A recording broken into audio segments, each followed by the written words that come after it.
নমস্কাৰ অইলেছ অসম ইউটিউব চেনেলত আপোনালোকক স্বাগতম জনাইছোঁ।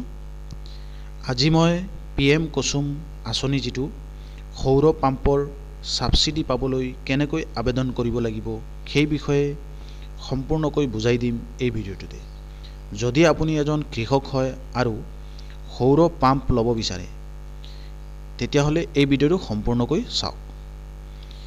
এই আঁচনিখনত চৰকাৰে কিমান পাৰ্চেন্টেজ লৈকে সাবসিডি দিব আৰু আপোনালোকে এই সাবসিডিৰ ওপৰত ঋণ পাব নেকি সম্পূৰ্ণ বিষয়ে আপোনালোকক জনাম। স্ক্ৰীনত আপোনালোকে প্ৰত্যক্ষ কৰিব পাৰিছে আপ টু 86% লৈকে আপোনালোকক সাবসিডি দিব চৰকাৰৰ ফালৰ পৰা। গতিকে বন্ধুসকল, যিবিলাকে PM কুসুম আঁচনিৰ অন্তৰ্গত সৌৰ পাম্প সাবসিডি লৈ পেলাই নিজৰ খেতি পথাৰত বহাব বিচাৰিছে তেওঁলোকৰ কাৰণে এই ভিডিঅ'টো অতি গুৰুত্বপূৰ্ণ। ভিডিঅ'টো যদি আপোনালোকে নতুনকৈ চাই আছে তেতিয়াহ'লে আপোনালোকৰ বন্ধু বান্ধৱীৰ সৈতে শ্বেয়াৰ কৰিবলৈ নাপাহৰিব। যদি আপুনি নতুন দৰ্শক হয় চেনেলটো সাবস্ক্ৰাইব কৰিবলৈও নাপাহৰিব এনেধৰণৰ আপডেটবিলাক পাবৰ কাৰণে। কোনে কোনে আবেদন কৰিব পাৰিব? অসমৰ যিকোনো কৃষকে আবেদন কৰিব পাৰিব। নিজৰ খেতি বা ভূমি থাকিব লাগিব, ভূমিৰ নথিপত্ৰ লেণ্ড ৰেকৰ্ড ঠিক থাকিব লাগিব, APDCL বা আসাম ৰিনিউৱেবল এনাৰ্জি ডেভেলপমেণ্ট যিটো APDCLৰ আপোনালোকৰ কাৰেণ্টৰ অৰ্ডাৰ থাকিব লাগিব। আপুনি যদি এই যোগ্যতাৰ ভিতৰত পৰে তেনেতে এতিয়াই আবেদন কৰিব পাৰিব।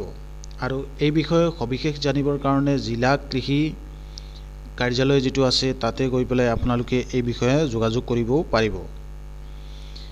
আৰু এটা গুৰুত্বপূৰ্ণ বিষয় আপোনালোকক ক'ব বিচাৰিছোঁ, আবেদন কৰাৰ আগতে যদি নথিপত্ৰবোৰ মোবাইলত স্কেন কৰি ৰাখক, তাৰপিছত আপোনালোকৰ সুবিধা হ'ব। নহ'লে এই কামখিনি যেতিয়া এপ্লাই কৰিব তেতিয়া হয়তো প্ৰয়োজন হ'ব পাৰে। আপুনি সফলতাৰে আবেদন কৰিলে তেতিয়াহ'লে আপোনালোকৰ জিলা কাৰ্যালয়ৰ লগত গৈ পেলাই এবাৰ যোগাযোগ কৰিব। এই বিষয়ে নিশ্চয় আপোনালোকক হেল্প কৰি দিয়া হ'ব। ভিডিঅ'টো আপোনালোকে ভালকৈ চাইছে, বিষয়টো জানিব পাৰিছে এই বিষয়টো কি। ইয়াতে আপোনালোকে PM কুসুম যিটো স্কিম আছে সেই PM কুসুম স্কিমত কেনেকৈ আপোনালোকে এপ্লাই কৰিব সম্পূৰ্ণ বিষয়খিনি জানিব পাৰিলে, বা মাননীয় অসমৰ মুখ্যমন্ত্ৰী মহোদয়ৰ যিটো ফেচবুক পেজ আছে তাতে এই বিষয়ে অলৰেডি পাব্লিছ হৈ আছে। সৌৰ শক্তি ব্যৱহাৰে কৃষি খণ্ডৰ সবলীকৰণ, প্ৰধানমন্ত্ৰী কিষাণ উৰ্জা সুৰক্ষা তথা উদ্যান মহা অভিযান PM কুসুম উপাদান।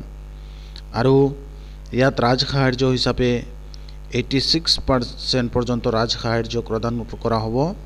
আৰু এই পৰ্টেলটো মুকলি কৰা হ'ব 17/2/2025 বৰ্ষত, মানে অহাকালি মুকলি কৰা হ'ব। ন্যূনতম 2 হেক্টৰ সংলগ্ন কৃষি টকাৰ লগতে কাৰ্যক্ৰমৰ বিভাগ ব্যৱস্থা থকা কৃষক একাকাৰ বাবে কৃষকৰ গোট, পানী ব্যৱহাৰকাৰী সংস্থা এনেধৰণৰ যিবিলাক সুবিধা আছে সেই সুবিধা টকাবিলাকে PM কুসুমত এপ্লাই কৰিব পাৰিব। যদি কোনোবাই এপ্লাই কৰিব বিচাৰিছে তেতিয়াহ'লে স্ক্ৰীনত আপোনালোকে প্ৰত্যক্ষ কৰিব পাৰিছে, মই আপোনালোকক কৈ দি আছোঁ।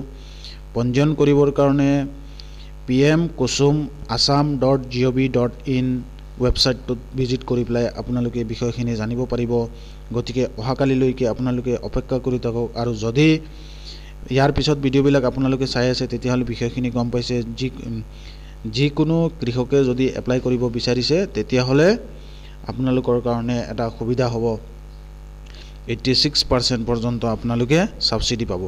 গতিকে সৌৰ শক্তি ব্যৱহাৰে কৃষিখণ্ডৰ সবলীকৰণ এইটো এটা অসম চৰকাৰৰ টেগলাইন। আৰু জনহিতাৰ্থে এই ভিডিঅ'টো সকলোলৈ প্ৰচাৰ কৰিবা, শ্বেয়াৰ কৰিবা, যাতে সকলোৱে জানিব পাৰে, কৃষকসকলে বিশেষকৈ। কাৰণ আমাৰ অইলেছ অসম ইউটিউব চেনেলত মেক্সিমাম আমি লেণ্ড ৰিলেটেড, ৰেভিনিউ ৰিলেটেড ভিডিঅ'বিলাক দি থাকোঁ, কাৰণ বহুতো কৃষক হয়তো তাতে আছে, গতিকে সকলো বিষয়খিনি জানিব পাৰে যাতে। ভিডিঅ'টো যদি ভাল লাগে সকলোকে শ্বেয়াৰ কৰিবা। ধন্যবাদ।